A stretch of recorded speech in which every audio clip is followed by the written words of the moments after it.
So if I understood Dr. Firas well, so he said one of the disadvantages of bringing in solar is that the system that you have needs to be paid by less people. So the price goes up. So I do disagree with that. Tejarah Talks.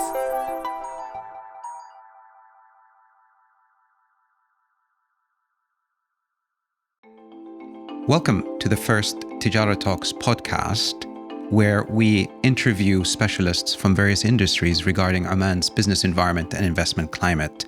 I'm Edhem Al-Saeed, a co-founder of the firm for business and economic consulting, and I'm joined by Dr. Firas and Mark today, who are experts in the green transition and renewable energies. Dr. Firas, would you kindly introduce yourself and tell us a little bit about what you do? Sure. It's a pleasure to be here with you, Your Highness, and with you, Mark. Firas Al Abduwani. I'm with Hydrogen Oman, one of the founding members for this newly established entity. It was established with the directives from His Majesty to help orchestrate and to help develop the hydrogen sector in Oman.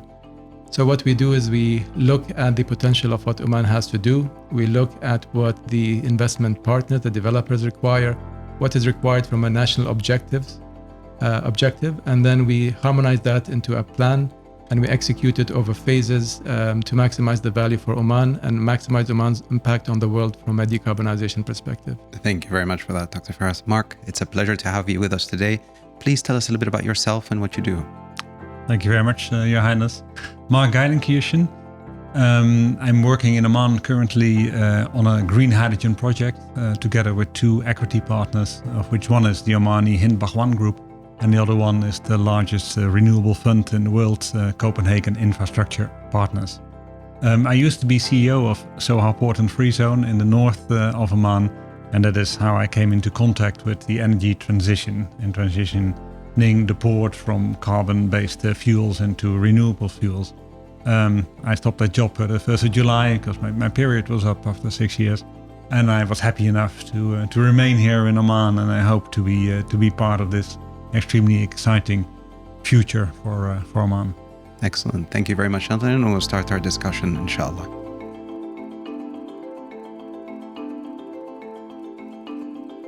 We're all well aware that the current trend in climate change and the indicators that we're headed to a cliff with estimates for the next 60 to 70 years that will exceed the 2.5% increase sort of projected on average temperatures, degrees indeed. And one of the challenges are more immediate, where at 2030, action needs to be taken to cut back on emissions and transit into cleaner energy. What kind of trends are you observing around the world, Mark, if we start with yourself, that countries and the region and Oman more specifically is heading towards to address those challenges? I think it's all going quite fast now. So let's first say 2030 is really around the corner. So if anything needs to be running in 2030 with regards to renewable energy, or with regards to green hydrogen, for instance, you need to start investing now. Everyone will start investing in green hydrogen, so also the whole supply chain will get its trouble because there's just not enough available. We need to upgrade that supply chain too. And I think you now see a lot of initiatives, whether it be in green ammonia or whether it be in green hydrogen or green methane. It doesn't matter that much. But I think the big difference we see now is that actually all these green fuels are now in the money. So due to the very high gas prices, it is actually affordable and it's economically better commercially to make green ammonia than grey ammonia at the moment. Right. And there is a huge change in the market because of that. But one of the things in the change of mindset with the respective fuels or energy is the higher cost of conventional energy, oil and gas. Yes. But Dr. Firas, that isn't the whole story, is it? We've already had renewables making big impact around the world. More specifically in Oman, we've seen them come through with 2040, the vision's targets of about 40% or so of our energy mix. Have we made headway in that respect in Oman in addressing it? Do we have the right solutions in the pipeline today?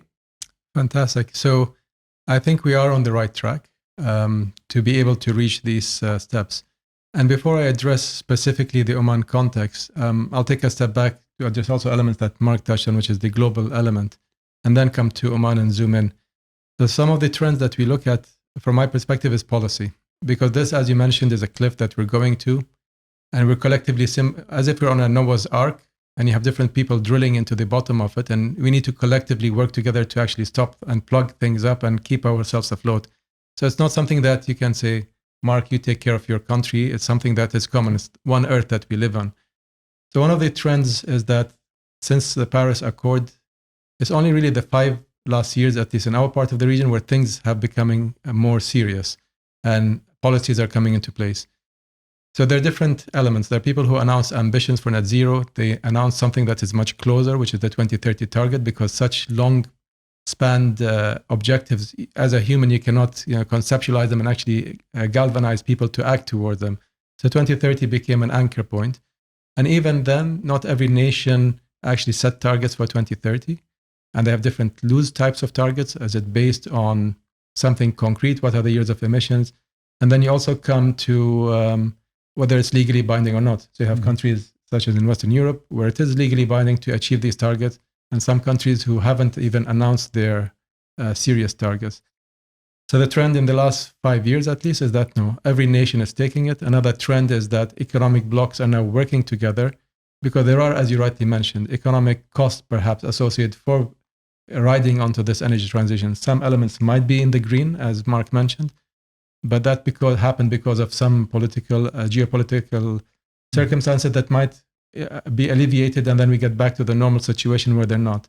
But are we overreacting in terms of the higher conventional energy prices are causing us to look for alternatives, not for the sake of transitioning, as much as just finding different alternatives that fit, the new bill, if you like? And that's a fantastic question. Yes, it's not only the commercial part, of course, it's also the security of your energy. Yes. So we know, I'm from the Netherlands. We know that if we build more wind turbines in the North Sea, we will be less depending on gas, which we need to get from abroad these days. I think there's also the energy independency. And I think also for Oman that plays. But one would argue for Oman, you've got foreseeable reserves for gas beyond oil itself that may very well, and the investments in wind and solar right now are going to bear fruit in the next, say, 5 or 10 years, where they become an important part of our mix. So the logic is, why should we be worried in Oman and not follow through with the current path? And as Mark had mentioned, looking at alternatives such as green ammonia or hydrogen. I'll start with the renewables first before the alternative energies. And even before that, you have energy efficiency. So there are multiple tracks that we really need to look at and be clear on our objectives. So Mark mentioned energy security. There's energy transition, which for itself is not really an objective. The objective is decarbonization to meet, the sustainability of life on Earth in a way. So when you take these two objectives and you're crystal clear about them, and then you have the economic and the social development and your diversity of revenues, you take all of these and rank them and look at the cohesive story. For us in Oman, yes, we are blessed with these fossil fuels that we can use, both domestically and export. And if we bring other decarbonization elements and vectors into our story, particularly since these are definitely in the green, so energy efficiency, renewable energy, and I can give some numbers later on, these are definitely in the green. It just means that you can use your hydrocarbons for something else. So rather than saying that we're displacing it, we're not. We're just using it for something different that is more environmentally friendly, perhaps. So we're using a lot of fossil fuels for power generation, but we can use it for feedstock for things that cannot be replaced, where hydrocarbons play an essential role. So I would not say that that we should look at moving the hydrocarbons out. It's purposing them for something that we really need. Now, when we come to renewable energies, people also sometimes over-exaggerate their economic benefits. So they definitely, as a generation system today, are cheaper in Oman and many parts of the world than conventional fuels. But we also need to look at the system cost, not the generation cost alone. Okay. And this is a piece of the story that, at least in the media, is not highlighted. So yes, you can bring these record low levelized costs of electricity with renewables, but there are costs associated with them. They're intermittent, they're not dispatchable for the main part. So they cause imbalances in hence your point about blending our energy Correct. from different sources while keeping the overall arching And we can also issues. push it to 100% renewable. Right. So we can also move into that direction or as close. So renewable also includes hydro, which we don't have. But countries such as Norway can reach levels close to 100% while having system stability because they have a mix in the renewable which is dispatchable. So hydropower is actually dispatchable and provides some stability. In Oman, if you look at countries similar to us, they can reach 60% in their energy mix while we're still at 5%. Yes. So we have a lot of learnings from other nations that we can follow and do it at a more cost-effective and systematic manner than the ones who were ahead of us in the journey. Right. Thanks for that, Dr. Firas. Mark, those kind of energy investments, they need a lot of capital. Where does it come from usually? What kind of investors are interested in Europe, in the Middle East? Are they ones that are sustainable in their own practices, or are they looking for returns on investment? We're seeing different countries showing interest. Are they your traditional oil and gas companies greening themselves? Or as in your case, it might be a specialized kind of program or institution that works on it? So normally on these kind of projects, you see a lower return for a very long period. So typically these are the constitutional investors. So look at state general reserve funds, look at pension funds from all over the world, by the way, who look at a bit lower but extremely stable return on investment. And besides that, also for instance, the industry here, it's also important if you come to Oman and you invest in an industry that is energy intensive, you'd like to know what you're paying for your electricity in the coming 10 years. Absolutely. So with the current gas-powered electricity, that is hard to say because it depends on all the international markets and prices. Right. If you install solar today, at least you know for the coming 25 years what you're going to pay for 1/3 of your energy that comes from solar. So it also helps in just building the business case for many of the companies and taking a risk out of the business case. If you take the risk out, there are other people who want to finance that again. Absolutely. Now, we're well aware that in Oman, with respect to renewables, there are a few projects in the pipeline to the tune of about 2,000, if I'm not mistaken, megawatts per hour by 2027-28, if all of those come online. Currently, we have about 525 or so from Ibri and Harwil plants. One is solar, obviously, in Ibri, and Harwil is wind. Now, when we speak about industrialization of the special economic zones and the free zones, and you've spoke about your previous experience in the port of Sohar, can we electrify some of those systems of production using renewables with that reliability, the cost, the predictability? Is that something doable in Oman that would be attractive for investors to come through? So that part is certainly doable, but I do agree with Dr. Firas. You have to look at the whole system. So just bringing in solar power also means you have to invest in your grid, for instance, Absolutely. which are extremely high cost. So you have to look at the whole system and how do you want to develop it over the coming decades to come. But currently, if you have a factory that actually has a base load of a certain megawatt, you can actually put a solar plant next to it. Right. So Oman is also blessed with a lot of space. Right. And something that oil and gas has been working on, PDO more recently, putting one of their solar projects with batteries to, I think, about 100 megawatts per hour, if I'm not mistaken. And previous experimentation with mirrors and sort of projects.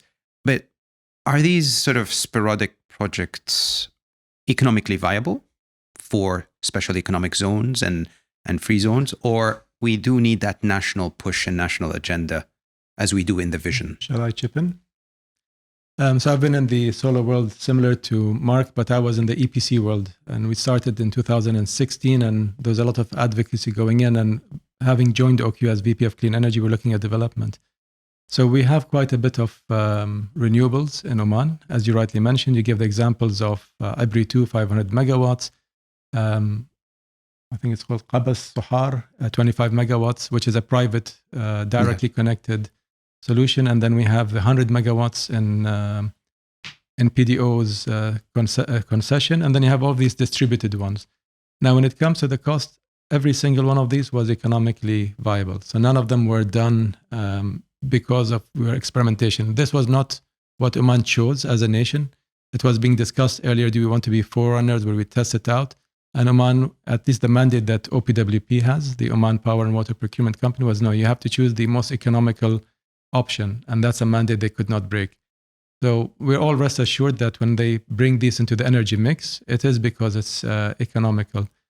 There are elements that we need to look into. So you specifically mentioned, for example, if you bring to specific industries solar, and yes, it's cheaper for them. So there's a grid cost that Mark mentioned. And today, that element is not so significant because what you're doing is you're displacing generation electricity and it's localized. So it actually alleviates some of the stress on the grid rather than enforce it, except when you have sudden spikes where the grid needs to be resilient enough to handle it. But what it does is that it potentially increases the cost for everyone else. So let's say as a system today, I'm just throwing numbers. We're all paying 45 bases per kilowatt hour as our tariff. Now, Mark built his own plant. It's cheaper. It's 20 bases per kilowatt hour. He displaced 2/3 of his, or 1/3 of his electricity. Now, there's a just generation cost that the government had committed to because we're not in a liberalized market where the risk goes on to the generators. It's actually the system, which is run by a government-owned company, and in the end, paid for by the treasury, is paying this amount regardless. So there is a variable component, but there's a capacity charge. So if you do having said that, Dr. Firas, now we're practicing since the beginning of October 1st with the spot market. January 1st. Exactly. Was it October? January 1st they started. Exactly. So that is going to add an interesting element to the generation of power in Oman for the big consumers. October is the direct sales exactly starts, yes. which is still in its experimental stages. I mean, it has been developed by the authority or approved by the authority. So in that sense, the key issue here is as we move more towards renewables, what I hear is we're going to have associated costs, investments in the grid, but those are investment opportunities as well in Oman, one would say, of, do we have a parallel grid for renewables? Does that make sense? Or we expand the current grid to meet those intermittent requirements, including battery technologies and others. If I understood Dr. Firas well, so he said one of the disadvantages of bringing in solar is that the system that you have needs to be paid by less people. So the price goes up. So I do disagree with that. And I love this. Disagreement means there's something interesting coming up. Because I think, so if you're able to offer another energy mix into the market. So like I say, for instance, a stable energy price for at least 8 hours a day for the coming 15, 20, 25 years, you'll attract more investments. So these investments will take 8 hours of renewable power, but it will take 16 hours of still grey power. So actually, I think if you play it well, you will increase the use of your grey power system and hence bring down the cost of everyone. And I would say this is true in the medium term. Thanks. In the medium term, not in the short term, because there are multiple aspects. One, we have commitments that the government made in these PPAs. So these are contractual obligations that have not expired. Yes. And in fact, even the ones that are expiring are trying to find a way in, such as this announcement of October 1st, which, if time permits, I'll allude to. But what you also have is the system structure. Our structure is not a liberalized one. And I'm not saying that the liberalized structure is necessarily best. In fact, I was a very strong proponent of liberalized markets until the energy crisis hit. Yes. The Europe and some countries like Australia have reverted back to a single buyer model. Absolutely, they have. Or at least a more restrictive because of the way the prices. Exactly.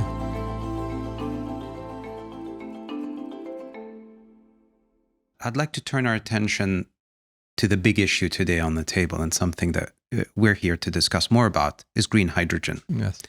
As you've correctly pointed, that some of the challenges, technical investment and with renewables such as solar and wind and hydro wherever it's possible, mean that we need some more stable alternatives. And it seems today the discussion is that hydrogen, and more specifically green hydrogen, has slotted itself as the key player in the next 2 decades. Is that statement correct? Depending on the context, one reads it. What should be the context? If we're talking hydrogen economy. Correct. And as an economist, when I think of that, that means that the whole economy will be driven by hydrogen, as it were, for example, for us in the region, by oil. But we're talking beyond public finance. We're talking energy, Mm-hmm. we're talking industry, we're talking mobility, transportation. What context, Dr. Firas, would you put this for green hydrogen? So I see hydrogen as an important and essential vector for all of us globally to be able to capitalize on and to use as a tool to decarbonize and move in our energy transition and also secure our energy security. But it's not a magic wand, and it's a very early stage. There's a lot of hope that is put on to hydrogen, and rightly so. And in the beginning, I would say 2 years ago, when I came across green hydrogen as a story, I think there was an overhype, and now it's really balancing out to what's credible. And you can see that in the literature. So there's something that I like to refer to as the hydrogen ladder, or the clean hydrogen ladder, where hydrogen is used.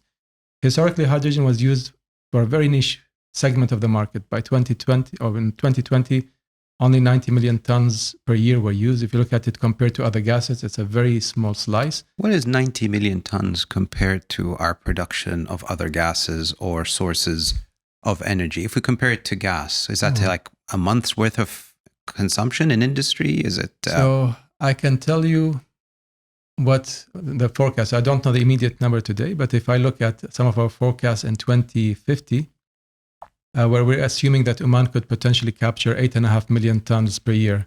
So the revenue in 2050 with that volume, with the forecasted prices there, would be around $22 billion, which is equivalent to our oil and gas revenue today, not factoring for NPVs and discounting. So it will take us 30 years to reach an economic size of revenue. But when you also look at the bottom line, there's a completely different number there.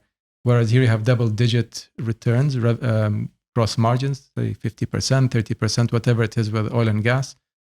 In this competitive world, which is more akin to electricity than it is to fossil fuels, the margins are closer to 8, 7, 9%. So there's a very big difference in the amount of bottom line that you capture from it. But what hydrogen enables are similar to oil and gas in a way, but the ancillary services and businesses and economies that come around it. So hydrogen has the potential to fulfill a big role, and it needs to. And similar to oil and gas, and maybe even more intense than that, we do not want to export all of it out. We really need to attract the businesses that use hydrogen to multiply the effect of it into I like that employment. you've said use hydrogen. Now, Mark, you're involved with this directly and X number of initiatives. How would you define hydrogen today and its uses? And how are we moving closer to green hydrogen from all the other different colors? I think so. So one thing is, I think it will go much speedier than Dr. Firas is envisioning. So, but I'm on the commercial side, so we think it will go much, much faster.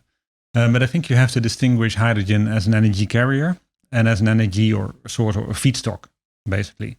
So there's some processes where hydrogen is a feedstock. So, for instance, from hydrogen you can make ammonia. Ammonia you can use to make fertilizer. That is a feedstock thing, and I think hydrogen plays a very important role there. On the other hand, hydrogen can also be a energy carrier. So if we use electricity to make hydrogen, and then later we put the hydrogen in a car and we use a fuel cell to make electricity, it's actually a carrier.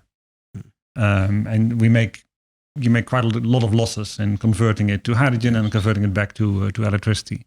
So I think, first of all, you would look at where is this actually a feedstock. And then there's a lot of hydrogen used in Oman already. But that's gray hydrogen. So where do you huge find part of your natural gas in Oman is actually converted into hydrogen. So in steam methane reformers. So that, for instance, is a market that you could tap into today if you have green hydrogen. You can replace the gray hydrogen with green hydrogen. And then you can, whatever you have left in LNG, you can export. Because LNG will certainly be replacing, for instance, coal or oil in the coming decades. It will not be gone. So I think it could be very good use of the Oman LNG. Just correct me if I'm wrong, Mark. The natural gas is also feedstock to creating gray hydrogen. Is that correct, or is it the methane? It is. So that's the same. Gas is methane. Gas is methane. Oh, okay. Yes. So effectively, we do have the feedstock to create gray hydrogen. We do that today. Right, and we do use it. And you said that's used as feedstock in industry today in Oman? Yes. Globally. Globally. So there are, everywhere. I mean, in the hydrogen ladder, as Mark mentioned, it's used for creating fertilizers, so urea-based fertilizers, and it's also used for feedstock into petrochems and other things. And they have different new sectors where it can come in, and some of them can be, so mobility, heavy mobility is extremely important, and this is a new sector that hydrogen did not play a role in. Light mobility is something that the world attempted. If you look at the numbers, the world has certainly moved to EVs, so electric vehicles make much more sense in most of the world compared to hydrogen. So I think today you hardly sell 50,000, I don't think we even sold collectively 50,000 hydrogen fuel cell cars globally, whereas in 1 year you sell more than 3 million electric vehicles. So there, I think the economies of scale have shifted, but hydrogen does have roles that can be used in the sector. So with mobility, I'd like to focus on this because there's an assumption that that may very well take off. And we're talking for aviation, shipping, and whatnot. Yeah. But wouldn't that require retrofitting much of that technology if hydrogen were to play a role there? That depends on your choice. So natural gas is methane. Yes. You can actually make methane from green hydrogen. Okay. You can make aviation fuel from green hydrogen. What kind of aviation fuel? Because if we're talking about biofuels, those are more perceivably easier to introduce in aviation, biodiesels for heavy transportation. So, but when we're talking about methane or any other alternatives, how easy is it for us to convert using the existing technologies? You could make green methane, but then it depends on how do you define green methane. So methane you make out of CO2 and H2. Mm-hmm. The question is, where do you get that CO2 from? So some say that CO2 needs to be green, so that CO2 needs to come from biomass, but you need a lot of biomass. So I don't know how much the air industry is using today, but I think it will be close. Before COVID, it was close to 7 million barrels of oil a day in airplanes. Yeah. So compared to 7 times the production of Oman. It's huge. So probably you won't go to totally biofuel into airplanes. But if you say, if I catch the CO2 out of the air and I catch it out of an exhaust of a refinery, yes, and I then make biofuel from it, or fuel for airplanes, at least it helps. But that would be combined, as you said, with the hydrogen that you would have to also produce. Then you have to produce green hydrogen, yes. Right. Otherwise, there's no use. Yeah. Okay. Yeah. So potentially there are sort of cross-cutting benefits if and we touched, so Mark here also touched on what we call negative carbon, so carbon capture. So there are multiple elements. We look at emitting carbon into atmosphere. How can we curtail these? Can we use, for example, the emissions and recycle them, so trying to keep it net zero? And then there's negative where you come to technologies such as direct air capture or biomass and try to capture carbon and then use it. And the very strict, almost ultra-religious people, when it comes to the religion of decarbonization, say it has to be green hydrogen and negative carbon that you combine to make these fuels.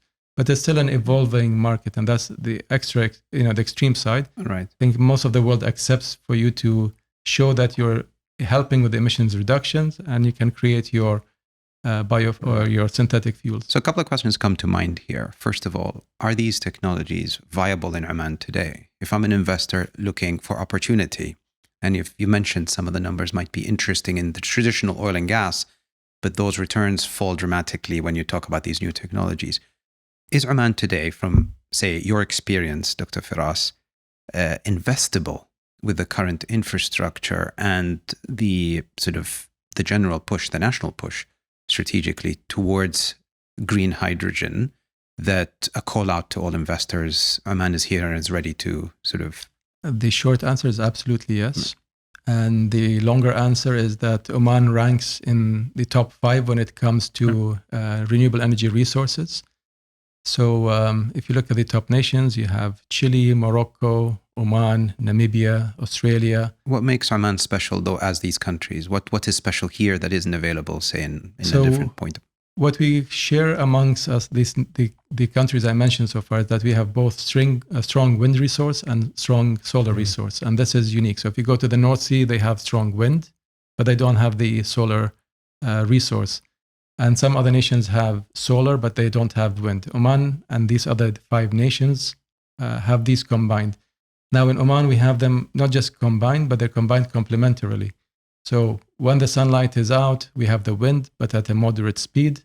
And then when the nightfall comes, the wind speeds actually pick up. So when you merge these two profiles together, you get something that is complementary and is aggregated in a positive way, almost giving you a stable profile that you can then rely on to feed your operations. Because what you don't want is to have a huge peak and then you have an idle plant. Absolutely. Or you need to invest in huge battery storage or other types of storage to facilitate this discrepancy in profiles. So Oman is very unique from that perspective. Another thing that Oman is extremely well positioned for is its position. So geographically, we are located between the east and west, where the manufacturing hubs are for the industry. What we're also saying is that we're unique with our local resources, human resources, and ease of business to attract the businesses to come here. So yes, we will export some of these molecules to the east and west, but east and west also bring some of your manufacturing here because it also helps with your supply chain security narrative. Now with the disruptions happening, Oman is perfectly located there. And the last thing I would add before giving the floor to Mark to chip in is the political stability. Absolutely. So we have that. You see how the world is chaotic these days. And Oman has always had a policy that kept it harmonious and as well as trying to heal the rifts rather than contribute to them. Absolutely. Now, Mark, you're working on a project, I believe, that is interesting in Oman. In the first instance, what brings that project to Oman? So Dr. Firas had mentioned some of the advantages of the suitability, but are there any other characteristics that you're looking for in Oman? And maybe tell us a little bit more about the project as well. I think there are a few factors extremely important, and I think the most important ones are already mentioned by Dr. Firas. So it's extremely good wind and solar resources. Then you have space, because you need a lot of space to develop these kind of projects, and you have ample space in Oman. Then you have the investment climate in Oman. Dr. Firas says that Oman is in the middle of the world, but actually every country says that every country is in the middle of the world. It's round. That happens automatically. But another factor is that Oman also has its own industry. So Oman has, for a small country with not too many inhabitants, it actually has quite a large industry. This industry could convert also into green. So, and more important, this industry could also help with the supply chain. So if you build a turbine, the turbine sits on a tower of 120 meters high or something like that. Is that how high they are? Yes, that's how high they are. These towers are actually very simple metal structures that can easily be built in a factory that you can open tomorrow. And there is steel production enough in Oman. The blades are made and can be made in Oman. The electrolyzers that you need to make hydrogen can be assembled in Oman, or most parts can be made in Oman. So we think there's an enormous chance in the industrialization of this whole supply chain, and make sure that part of that industrialization happens in Oman, and then also make sure that part of the offtake goes to Oman, which will help, for instance, your steel factories to become green steel producers. And green steel is currently in demand, and the demand is growing. Absolutely. But there are multiple opportunities for Oman. This is, in fact, the prime reason why Hydrogen Oman was created, to be able to take all of these projects which independently do not have that market capability to pull and localize and onshore these supply chain projects, to do it in a coordinated manner where it's tendered centrally by the government. And as part of the tendering conditions, first you can orchestrate things to bring the masses and the volumes happening at the same time in phases, but then to actually try and nudge or maybe even dictate to the market that this is what we want. It's a single story. You want access to what we have. We want you to also contribute to what we want. So onshoring them is one thing. And then the other thing is the forward connected industries. So the steel, the urea, these are elements that we believe we can certainly expand in Oman and have it augment what we already have. So I like the mention of augmentation because it's one of the critical elements that brings value to this transition, and more specifically the green hydrogen, given the many elements. The alliance or Hydrogen Alliance in Oman perhaps is very pivotal for this transition. Could you tell us a little bit more about that, and how is it important to work between Hydrogen Oman and the Alliance? What kind of companies are interested? Sure. So the HiFly or the Hydrogen Alliance, I think it's called HiFly now. Yeah. the new name. It basically came by market dynamics. There are these developers who came in, they met different government stakeholders. They wanted to have a forum where they can express how hydrogen can play a role in Oman and what they need for it to happen. And then it got augmented. You have the academia who also joined in, and you also had different stakeholders. So it became really as an association in a way. It's a public-private association with academia sitting together, discussing different files. And they're an advisory body that helps the ministry, and it helps us, Hydrogen Oman, in understanding what the market signals are and what are the nudges that we from our side also need to give in. So it's a feedback loop, a positive feedback loop between the different stakeholders to get into a direction, a strategy, and then the regulations, and then the action point that we want to take.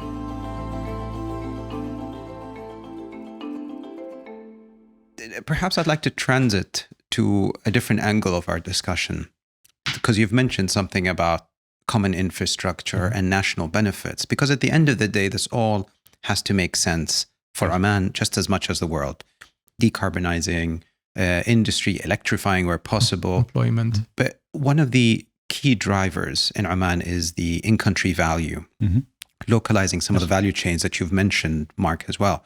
And more specifically with respect to smaller businesses.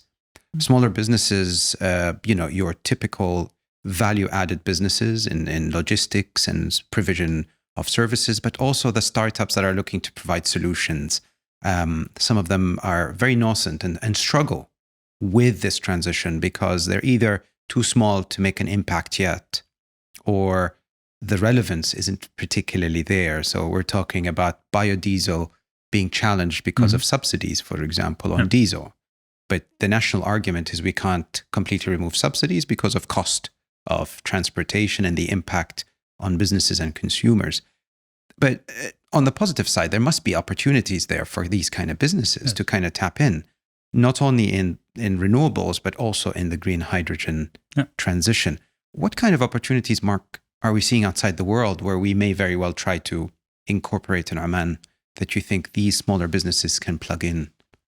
Yes, what you have to realize is that this will become a totally new ecosystem. Right. So you need solar and wind. There will be plenty of opportunities there, but you also need to have a vast amount of desalinated water. There are multiple ways of getting water. You can desalinate it. You can also get it out of the atmosphere. There are wells. There are multiple ways. Then you have the whole storage. You have the ammonia. But it starts, for instance, with if we get the land, we need to have a good idea of what it looks like. So we'll send over drones. You have some fantastic SMEs that actually fly drones in this country. True. So I think there are multiple opportunities. So we are talking about a $30 billion investment. So there will be multiple possibilities for SMEs in Oman. And do not forget, I think one very important other point is the academics. So we also need to make sure that everyone is educated. We need to make sure that we bring in the international knowledge, besides the Omani knowledge that is already present in the country, that we make sure that this becomes a renowned place with a renowned university for renewables, for green hydrogen.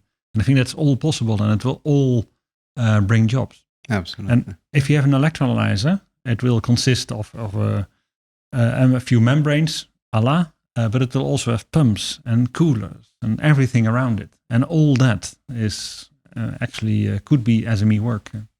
Now, this is a question to both of you, and perhaps we'll start with you, Dr. Firas. There's always a challenge with developing, a new sector or a new industry.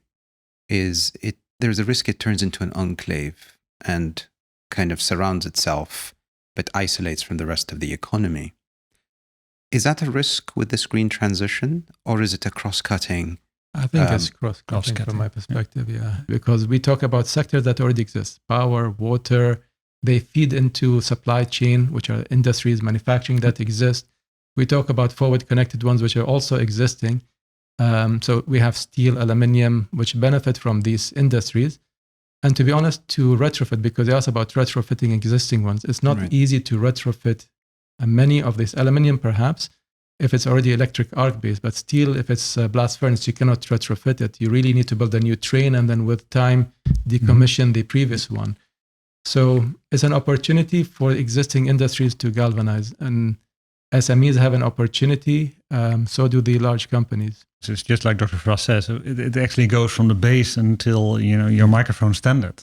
So that hopefully in a decade or 2 decades will be made of green steel. So it is cross-cutting through the whole of the economy. So I think in the end, if you want to have a green steel factory, you need to make sure that the cooking gas that is used to make the lunches for your people will be green gas. Because otherwise you're probably not allowed to call it green steel. Absolutely. So this will be cross-cutting through the whole society. I would say it will take years, but I would say cooked with electricity instead of gas. Then it needs to be green doesn't electricity, cook as not well made by natural gas. But I think perhaps to kind of bring this conversation to an end, in my mind, there's still a lot of challenges with a country like Oman, which has depended heavily on hydrocarbons for development, public finance, and even a way of life, I suppose, in the way we use these products and byproducts, transportation and what is, we need to expect a significant change in behavior as well. So it's much easier for investors to lead the way into the production of green hydrogen and industry to utilize. But for many of us as consumers, we would also love to see some of those benefits, perhaps potentially in cheaper energy bills. Governments don't need to subsidize energy as much if we get to those sort of low-cost electricity production more specifically. Do those kind of benefits seem sensible to expect down the road? Or, we need to be a bit cautious and not get ahead of ourselves? I don't want to answer that question from an Omani perspective. But I know in the Netherlands, where energy prices have been very high, the only thing the government did was keep on subsidizing, for instance, the insulation of your house. So you would use less gas to heat your house. So that helps enormously. So they would say the money we earn with the gas that we have in the Netherlands, we'll put part of it in insulating the houses. So I think that there are multiple opportunities to use less energy. And I also think so in Oman for sure, the electrical car, when it's really here, it will win and it will become popular. It will take another decade, maybe 2 decades, but it will be here. And then it gives opportunity to actually save on your energy consumption, and hence you have the benefit of a lower energy bill. Absolutely. From my perspective, I see it as a complex scenario. It's very difficult to really assess whether the prices will go down or they'll go higher or not. And it depends on how we drive it and how the global dynamics work. In general, in the short term, because we have a very low renewable energy penetration into the grid, we will definitely see some cost benefits coming in. So when we bring these renewable energies into the mix, we will benefit until we reach a certain point when we need to start investing in reinforcing the grid and providing stability matters to it. And then at that stage, it might plateau off. And then the electricities will start moving in the regular trends. So there's some benefits to capture for it specifically there. But there are other sectors will benefit. If we look at the green hydrogen economy, water, which is a key important of it, makes a very small percentage in the ecosystem cost. So you have a lot of investments that happen into the renewable energy side, double digits, high percentages. Water, which is essential feedstock because it's electricity and water. Absolutely. Water is less than 0.5% of the whole project cost. This is including the desalination, pipelines, everything. So water, because it's so insignificant, if the projects are so economically viable and competitive, you can actually invest more in the water, and now you have more water readily available. You have electricity also cheaper. Does this provide you with water security, food security? Can we see vertical farming and other things? So I think there will be a lot of opportunities, and this is where creative people, out-of-the-box thinkers, which we hope also to imbue ourselves with, to be able to find what are the clusters that we can develop. Absolutely. And to close on a positive note, since you said we're coming to a close. So Acme, the first project that cleared, their decision to start in breaking ground in Oman. And that is in Duqm, right? That's in Duqm. So they also got their green certification. They also got an offtake terms sheet signed off a couple of months ago by Yara, one of the largest fertilizer companies in the world. So Oman has proven that, yes, it can be done. And it's not that difficult. What we need to do is just to have the right measuring systems in place to provide the proof that, yes, we are doing it the correct manner. It will take some effort to get the pieces done, but I don't think that it's a challenge, especially since we're starting from scratch. We can build a system in a way that adheres to the most strict standards that our key markets require. Gentlemen, thank you very much for being with us here today. I think you've painted an interesting picture on what's happening in terms of the green transition, and more specifically in Oman with respect to green hydrogen. And we wish you all the best, inshallah ta'ala. Thank you. Thank you very much, Alan. Thank you for listening in to the Tejarah Talks podcast. We hope you've enjoyed it. If you'd like to support this podcast, please share it on social media. Until we meet again in our next episode, do have a good one. Tejarah Talks.